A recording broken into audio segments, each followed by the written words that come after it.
Welcome to Books on Air, the podcast that you don't want to miss.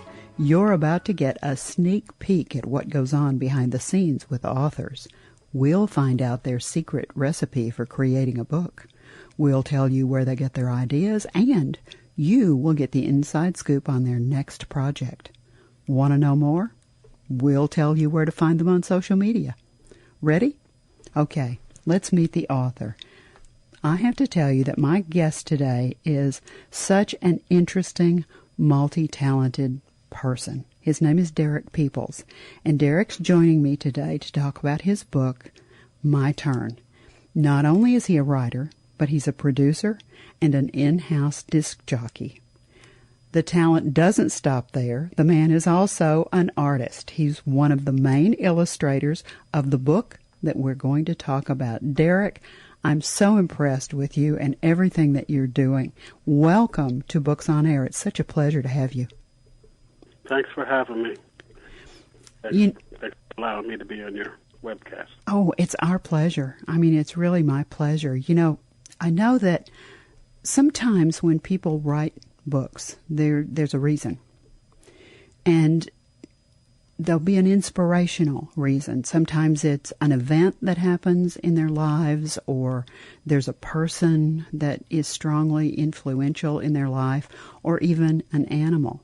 And I know that you had an inspirational experience that you really want to share, and that's one of the things that sort of pushed you toward writing the book.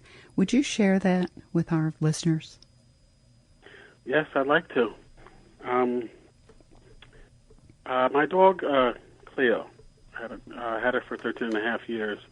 She had died on my birthday, and I felt like I had to do something to help remember her, and I wanted to share her story, kind of, and I didn't know how to go about it.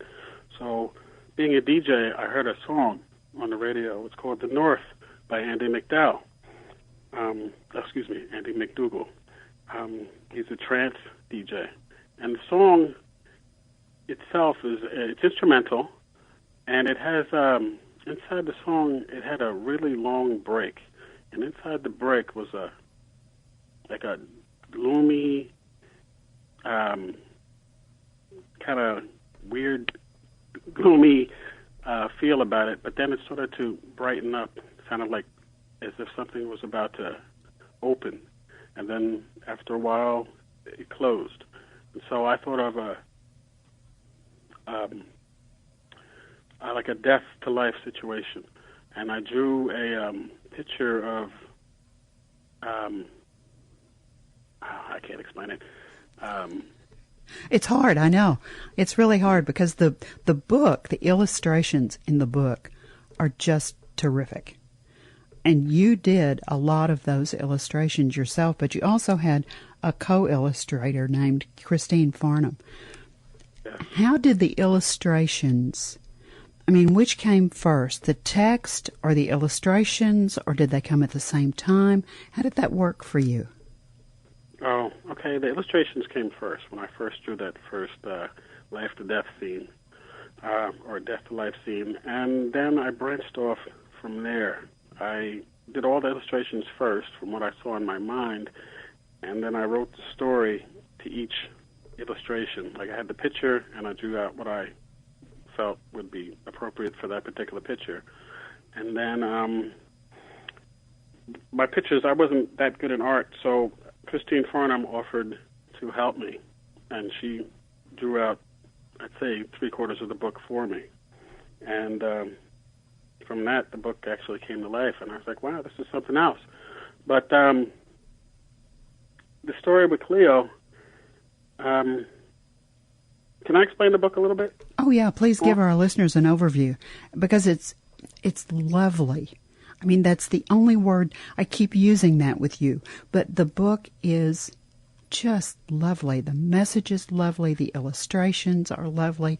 The message is lovely. So, yes, please share an overview. Okay, overview. Okay, the story is about unborn animal seeds going to be transported to animal mommies here on Earth, and then they're going to be born, and they're going to have their life. The story starts off in the heavens, where there's 7 golden transports waiting to deliver unborn animal seeds to the living. The animals, there are different types of animals. There's, there's cats, dogs, and turtles, or whatever type animal that's going to be delivered. Their seeds get on these transports, and they're in the heavens, and the angel in heaven says, go, and then they go. We see them as shooting stars going through the space, but really they're just the transports. And then Milo, my middle name is Milo, so Milo walks over to the angel. It's a little dog, and says, when is it going to be my turn? Now, the book itself was supposed to be a video. When I heard the song The North by Andy McDowell, I had thought it out to be a video, but it would have been too much money to do it as a video, so my friend Ben Hadley, he's from Instagram.com/kickrocks.org. He suggested to make it a book, so I made it into a book. Well, here come all the transports down to Earth, and Milo finally gets his turn. And the idea, I really think that idea, you just make me see it. Of course, I have read the book, and it's just such a great idea. Did you have a particular audience in mind when you were writing the book? Did you see somebody in your head that you thought would read this book? I was picturing a bunch of kids that are like in the hospital, that let's say cancer patients, people that don't have some of them are going to die, some of them aren't, but the ones that are going to pass away, that book would give them like an inspiration. They could put themselves in that particular situation. You know, you live your life, you go through what you're going through, and then all of us eventually are going to die. So when we die, you have that gloomy part of death itself. Is not a good thing, but in a way it's good.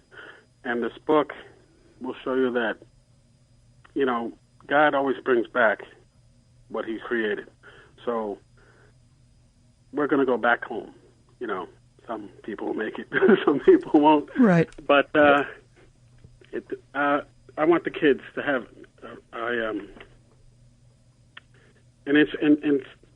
I'm sorry, I'm getting a little excited.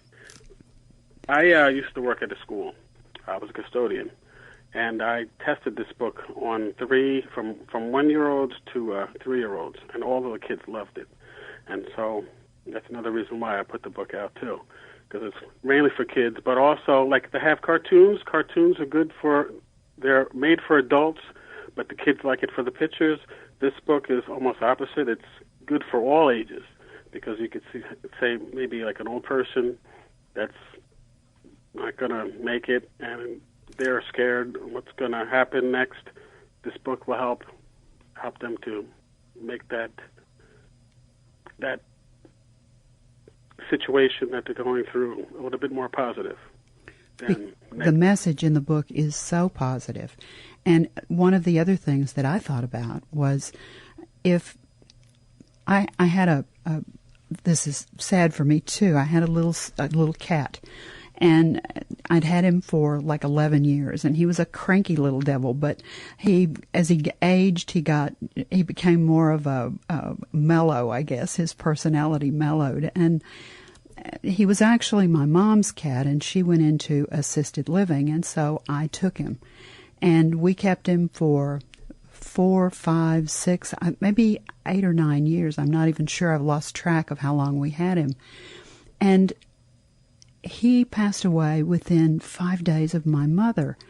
And I was just devastated. I mean, the cat, we had become so close. Every day I would go out and get the mail, and he and I would sit on this little bench in the front of the house, and we just sort of bonded with one another. And he's somebody that I still miss. And so it struck me that your book, because of the very, very positive message of what happens to us when we do pass away, I thought, I wish somebody had given me this book when he was actually named Mr. Kitty. I hate to admit that. But he was, yeah. And I thought to myself, I wish somebody had given me this book because it would have made me feel better. Because when we lose pets, you know this better than me. When you told me CLEO died on your birthday, my heart broke, Derrick, because we become so caring and we love those pets and they become such a part of us. And it's so difficult when we lose that little animal spirit. And a book like yours is one that would be really helpful, not only for children, but for adults to get through that loss of that particular animal. Yeah, I believe that. Yeah, I do too. Did you, when you were writing this book, often what will happen for people is that they're looking at things in a bit of a different way, and they learn something about themselves as they go through this process, because the creative process is almost like a crucible. It really changes sometimes the way that we see things. Was there anything that happened during the course of your writing the book that you learned something from or that changed you in some way? There are several things. One was when I was, say, for example, when I was walking my dog, she would see something up ahead that she was scared about. And she'd say, she'd step back and be all nervous. And I'd say, don't worry, CLEO. Everything's fine. Daddy can see everything. And I was thinking about how God does the same thing to us. God can see up ahead. We can't. And we stop in our tracks and we say, I don't want to go there because it looks scary. And God says, don't worry, I got you. I can see everything. So that we learn from our animals. We learn when like, say, if you're in an argument about whatever, the dog's always happy to see you no matter what. Unconditional love. So I'm thinking, wow, is this argument really important over this? They're happy, so I might as well be happy too. This is it's so interesting, and I know that we have absolutely titillated our listeners with our description and our talk about what the book is about. I'm sure that they're interested in finding out where they can get a copy. I went to Amazon and looked, and there it was. And I want to give people the information so that they can find it as well. All they have to do is put in www.amazon, click, and there they go. And at the very top, there is a search feature. And if they put the title of the book, which is My Turn, by Derrick, and I'm going to spell your name, Derrick, last name Peeples, Peeples, and click on that search feature, the book comes right up, and they can see that lovely cover. And they can buy it right there, but there are often other places that books are available. Where else could people find your book, Derrick? Well, the best way to there's another one called www.blurb.com, but the easiest way to get the blurb.com is to get on my website, which is www.privilegedsoul.com, and you go to the My Books page, and when you click on Find Out More under each one of the books, it'll take you right to the page. What else will they find when they go to your website, Derrick? They'll find other books. They'll find the My Turn was just the beginning of one. They have the White Horse and the White Horse book, and then they have the My Cat, and then another book that's going to be coming out. It's called The Lesson. That's a comic book. It was going to be a PSA, a public service announcement, but it didn't work out the way that I wanted, so now I'm going to make it a comic book. Now, if they want to know more about you in general, I know you're a disc jockey. If they're interested in that part of your life, is that also featured on your website? Yes, I have on my Privileged Soul, the About page explains everything that people would like to know about me. It's all right there. I know you're also doing Facebook and that you have a Facebook author page. Tell me about that and tell me how they can find you on Facebook. Facebook has two pages, the My Turn page and also has the lesson page. The lesson has its own separate page. The My Turn page on Facebook, they would have to join me, then I would be able to invite them to that page. That's the only way I know how to do it. So how would they find you? What would they put in? Would they just put your name in, Derrick Peeples? Yeah, they put in Derrick Peeples, and then they'd see a picture of me and my dog. Mia's my dog now. Mimi's my dog now, but Mia's my other dog. I've had several dogs in my life. When they were to buy the book, they could see Mia, my second dog, in the picture here of my girlfriend. And that's also you've also got dogs featured pictures in the back, and your dogs, and you've also featured your co-illustrators' dogs in the back, if I remember. Yes. Whoopi is the captain of police's daughter, in love and memory of Kelsey. Kelsey was my sister's cat. Paisley was Michelle's dog. Ralph is my girlfriend's friend's dog. Miss Maggie was my ex-boss's, Rick Hill's dog. And Mr. Jake was Christine Farnham's dog. And so they all help me out and, inspire me and let me know, come on, it's a good book, keep working on it, because I wasn't going to put it out, and because I didn't think anybody was going to like it. But well, I'm glad that they encouraged you and that you did and that they inspire you. Now, you're also on Twitter. You also have a Twitter feed. How could our listeners find you on Twitter? Same thing. You type in on Twitter, Derrick Peeples, and it's Derrick Peeples, and then I would it would have me and my dog also. And there you are. Yes, and also I have bigprivilegesoul.com on top. So I always think that it's important for an author to have the last word about their book.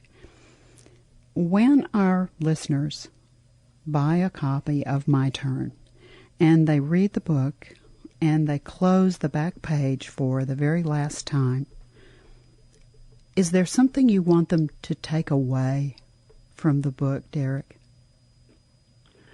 Yes. Now, if they had past animals that had passed, I want them to see that their animal's in a good place. The animal went back home. Okay. Some people say the Rainbow Bridge. The Rainbow Bridge is where the animal goes, but and some people don't know if dogs have souls or not. But whatever God creates, He always brings back home. So they're in a good spot. And, whatever the dog's or cat's or animal's name is, they're back where they originated from. And the people that don't have animals, I want them to, realize that life is it's a series of stages, and one day our stage is going to come, and then when we go, someone else is going to come after us. So I hope that's good enough. I think that you have a wonderful message. I think the book is it's so well done. The words, the illustrations, I really enjoyed it. And thank you so much for taking your time to be our guest today on Books on Air. Yes. Can I mention one more person? Of course. Okay. My friend that's helping me out. Sure. With, his name is John Sfax. He's the one that's helping me with the lesson project with the comic book, and his website is futurescopecomics.com. Now, this is the book that you and I will be talking about the next time we talk, right, Derrick? Yes. Yes. Well, I wish you the best of luck with My Turn and with your future project. I can't wait to see this comic book because we talked about it a little bit off air, and it just sounds so interesting and so timely with what's going on right now in our world. I want to thank you again for being with us today. It's just been an absolute pleasure. Thank you very much. Remember that you can find My Turn by Derrick Peeples on Amazon. You've been listening to the Books on Air podcast, brought to you on webtalkradio.net. You can also hear this podcast on iTunes as well as iHeartRadio. I'm Suzanne Harris, and I hope you'll join our Books on Air podcast next time. And remember, it is the place to be. Thanks so much for listening.